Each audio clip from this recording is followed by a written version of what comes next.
হরে কৃষ্ণা, সকল শিশুর প্রণাম। তো আমি রাজশ্রী বর্মন, MBBS 4th ইয়ার। তো আজকের টপিকটা খুবই কমন একটা টপিক, সেটা হচ্ছে যে কি জ্বর। তো আমাদের মনে প্রায়ই প্রশ্ন জাগে যে আসলে কি জ্বর হলে নাপা খেলে বা প্যারাসিটামল খেলে কমে যাবে, বা প্রত্যেকবার জ্বরে কি আমাদের প্যারাসিটামল বা নাপা খাওয়া উচিত? তো আজ এই প্রশ্নের উত্তরগুলো জানতে আপনাকে পুরো ভিডিওটা দেখতে হবে। তো আসলে জেনে নিই জ্বর কি। তো জ্বর হচ্ছে যে আমাদের বডির ডিফেন্স মেকানিজমের একটা পার্ট। তো সেটাকে বলা হয় যে আমাদের সেকেন্ড যে ডিফেন্স মেকানিজম বা দ্বিতীয় প্রতিরক্ষা স্তরের একটা উপাদান হচ্ছে যে জ্বর। তো জ্বর কেন হয়? তো জ্বর হচ্ছে অনেক কারণে হইতে পারে, তবে যদি দেখা যায় আপনার বডিতে 101 ডিগ্রি ফারেনহাইট বা তার চেয়ে কম জ্বর হয়েছে, তো তখন বুঝতে হবে যে সেই জ্বরটা আপনার ভালোর জন্য হয়েছে। তো জ্বর আবার কীভাবে ভালো হইতে পারে?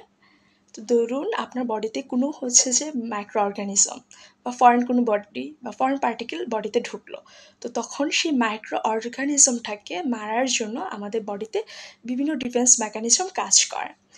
তো তখন দেখা যায় যে আমাদের বডিতে যে হাইপোথ্যালামাস আছে, সেখানে একটা স্টিমুলেশন যায়। তখন হাইপোথ্যালামাস কী করে, আমার বডি টেম্পারেচার বাড়ায় দেয়। তো আমাদের নর্মাল বডি টেম্পার হচ্ছে যে 98.4 ডিগ্রি ফারেনহাইট। তো তার চেয়ে যখন এলিভেটেড হয়ে 100 বা 101 ডিগ্রি হয়ে যায়, তো তখন দেখা যায় যে ওই টেম্পারেচার অনেক মাইক্রো অর্গানিজম গ্রো করতে পারে না। তো তখন দেখা যায় সেই মাইক্রো অর্গানিজমগুলো মরে যায়। তো আমরা সেই রোগ থেকে মুক্ত হতে পারি। তো এই জন্যেই সবসময় জ্বর খারাপ না।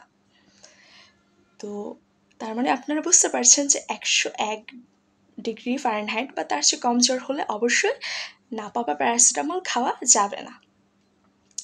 এখন আর কি কি কারণে জ্বর হইতে পারে? আর হচ্ছে যে ভাইরাল ফিভার বা হচ্ছে আপনার ব্যাকটেরিয়াল ফিভার বা কোনো ধরনের ইনফেকশন, ক্যান্সার অথবা আদার্স অনেক কারণে হইতে পারে। তো এখন দেখা যায় যে ভাইরাল ফিভার সেটা আপনার 5 থেকে 7 দিনের ভিতরে সেরে যায়, এবং এটার জন্য কোনো অ্যান্টিবায়োটিক খাওয়ার প্রয়োজন হয় না। কারণ আপনার অ্যান্টিবায়োটিক দেওয়া হয় ব্যাকটেরিয়ার জন্য, ব্যাকটেরিয়ার কোনো হচ্ছে ইনফেকশন হলে সেটার জন্য। ধরুন আপনার ব্যাকটেরিয়াল কোনো জ্বর হইল, তো সেক্ষেত্রে অবশ্যই দেখতে হবে আদার্স আপনার সিমটমস আর কী কী আছে। দেখা যায় অন্যান্য অনেক লক্ষণ, যেমন আপনার গলা ব্যথা, কাশি, কাফ বা হচ্ছে সর্দি, বা তাছাড়া আদার্স র্যাশ বা অন্যান্য অনেক কিছু আছে। তখন অবশ্যই আপনাকে একজন ডক্টর পরামর্শ অনুযায়ী সেই অ্যান্টিবায়োটিক খেতে হবে। তবে তখন নর্মালি আপনি হচ্ছে যদি দেখা যায় 101 ডিগ্রি ফারেনহাইটের চেয়ে বেড়ে যায়, তখন আপনি অবশ্যই প্যারাসিটামল খেতে পারেন। এখন আরেকটা প্রশ্ন মনে জাগে যে রেগুলার কি আমি একটু ব্যথা হলে বা হচ্ছে যে এই যে বললাম যে টেম্পারেচার বেড়ে গেলেই আমি প্যারাসিটামল খেতে পারবো? না, এত কন্টিনিউ ঘন ঘন প্যারাসিটামল খাওয়া উচিত নয়। আপনার প্যারাসিটামলের অনেক সাইড এফেক্ট আছে। যেমন আপনি যদি রেগুলার কোনো ব্যথা বা হচ্ছে রেগুলার একটু হালকা টেম্পারেচার বেড়ে যাওয়াতে আপনি যদি প্যারাসিটামল খান, তখন দেখা যাবে আপনার কিডনি, লিভার প্রবলেম, তাছাড়া হচ্ছে র্যাশ, শ্বাসকষ্ট, অ্যালার্জিক প্রবলেম, বা হচ্ছে যে টেম্পারেচার আপনার বডি হচ্ছে যে প্রেশার লো হয়ে যাবে, বা ব্লাড কোনো ডিসঅর্ডার হইতে পারে। তাই অবশ্যই দেখে নেবেন, যখন আপনার বডিতে একটু টেম্পারেচার বেড়ে যাচ্ছে, অবশ্যই থার্মোমিটার দিয়ে মেপে নেবেন যে সেটা 101-এর বেশি না কম। যদি বেশি হয় তখন সেক্ষেত্রে আপনি প্যারাসিটামল জাতীয় যে কোনো ওষুধ খেতে পারেন, তবে সবসময় না, অবশ্যই একজন ডক্টর পরামর্শ অনুযায়ী।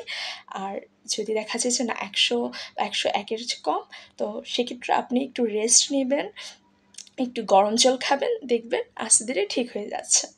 তো আমার এই ভিডিওটা যদি আপনাদের কোনো উপকারে এসে থাকে, অবশ্যই লাইক, কমেন্ট অ্যান্ড শেয়ার করে দেবেন, যেন অন্যরা এটা দ্বারা উপকৃত হতে পারে। হরে কৃষ্ণ, প্রণাম।